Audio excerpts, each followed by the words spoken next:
Bienvenidos, estamos en el stand de la Jorge Tadeo Lozano en la Feria del Libro y hoy tenemos como invitado al reconocido ensayista español Antonio Escotado. Bienvenido, profesor Escotado. Aunque el profesor Escotado se ha ocupado de muchos temas en economía, en sociología, en psicoanálisis, de alguna manera es reconocido por su estudio alrededor de las drogas y tiene un libro titulado Historia General de las Drogas. Desde luego, ese es un tema sensible en nuestro contexto y me gustaría, profesor Escotado, que nos hiciera la siguiente distinción que me parece clave hacerla entre legalización de las drogas y derogación del prohibicionismo de las drogas. ¿En qué consiste esa distinción? Legalizar las drogas sería como legalizar el turismo, legalizar la lectura, legalizar la pintura. Sería un cataclismo en términos de derechos civiles. Ha habido un experimento audaz que comenzó en 1914 en Estados Unidos, y ese experimento resulta que, bueno, como otros remedios ensayados, en vez de aliviar el mal, lo agrava. Lo que tenemos que hacer no es legalizar las drogas, sino restablecer el estado que había de cosas antes del experimento. Es muy sencillo. Tenemos que modificar un artículo del Código Penal y otro artículo de la reglamentación administrativa. Eso, con un poco de buena voluntad, muy sencillo. En cambio, legalizar las drogas no es nada sencillo. Implicaría reescribir las constituciones. En la perspectiva que usted maneja, con respecto al consumo de las drogas, hay una toma de posición liberal, que recuerda el título del libro de Thomas Szasz, Nuestro Derecho a las Drogas. El libro lo traduje. Ah, no lo sabía. Ese libro que leí hace muchos años es muy interesante porque justamente va en contra del prohibicionismo y dice, recuerdo, utilizar sierras eléctricas es bastante peligroso. Mutila manos, sin embargo no hay ninguna prohibición en el uso de motosierras. Sin embargo hay una anotación que hace usted en algún momento y con respecto a ese consumo libre habla de un tipo de sobria ebriedad. ¿En qué consiste eso?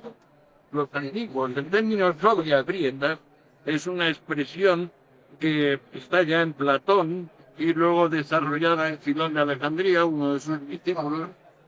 Quiere decir sobria ebriedad que uno no se abstiene de ciertos productos de la naturaleza que permiten ver las cosas de manera distinta, pero que tampoco abusa de ellas. Igual que sucede con todo el resto de las actividades humanas. Por ejemplo, piensa en la masturbación, que ni más lejos. Durante muchos años, yo que estudié en España en colegios de curas, se suponía que la masturbación iba como mínimo a destruir toda la materia cerebral. No es cierto, pero tampoco sería razonable pasarse la vida masturbándose como un mono. En ese uso liberal de las drogas, desde luego hay usos terapéuticos, recreativos y de ampliación de la conciencia. Leí en alguna parte que usted se considera un psiconauta. Esa idea de psiconauta tiene que ver justamente con la ampliación de la conciencia mediante el estímulo proporcionado por alguna sustancia. Sí, la psiconáutica es una cultura y es el arte de la sobriedad, precisamente. Sin embargo, esa sobriedad tal vez necesita un suelo propicio para que pueda desarrollarse. Pues no es lo mismo. Sí. Es lo mismo que el alcohol. Hay miles de millones de personas que toman alcohol de una forma más o menos razonable. Y hay unos pocos desgraciados que son unos alcohólicos. Sí, sigamos en esa línea liberal de sus reflexiones. Sus últimas publicaciones tienen que ver con una historia del comunismo titulada Enemigos del Comercio. Los enemigos del comercio. ¿Nos puede hacer El una? título es Una historia moral de la propiedad. Bien. ¿Qué perspectiva está utilizando usted en esas reflexiones? Utilizo la misma perspectiva que para las drogas. Es decir, abordo el fenómeno desde la perspectiva de su nacimiento y desarrollo. Creo que es evidente a todas luces que cuando de una cosa nos dan una definición, la que fuere, aprendemos algo. Pero cuando vemos la cosa nacer, desarrollarse y morir, sabemos mucho más que cualquier definición que nos dé. O sea, digamos, la vida de la cosa es su mejor definición. Entonces yo, igual que abordé las drogas queriendo saber y no sabiendo al principio, igual he abordado la historia del comunismo, queriendo saber y no sabiendo. Y entonces, por ejemplo, me di cuenta de que el verdadero origen del comunismo es el sermón de la montaña.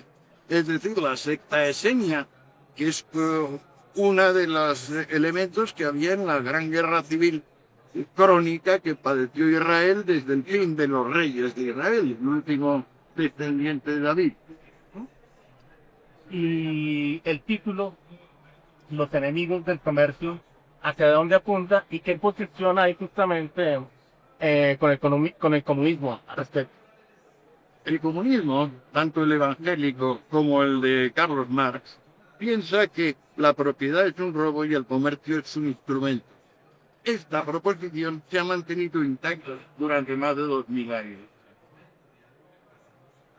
Y las consecuencias justamente de ese credo, ¿cuáles han sido en la historia contemporánea? Bueno, se intentaba que las personas tuvieran una vida más segura, más libre y más igualitaria. Y se consiguieron las más espantosas dictaduras, las más espantosas hambrunas que recuerda a la especie humana. Es otro experimento que salió muy mal, como el de la prohibición. Bien, muchas gracias, Vale. profesor Escotado. Les agradecemos mucho por su atención. Estamos desde el stand de la Jorge Tadeo Lozano en la Feria del Libro.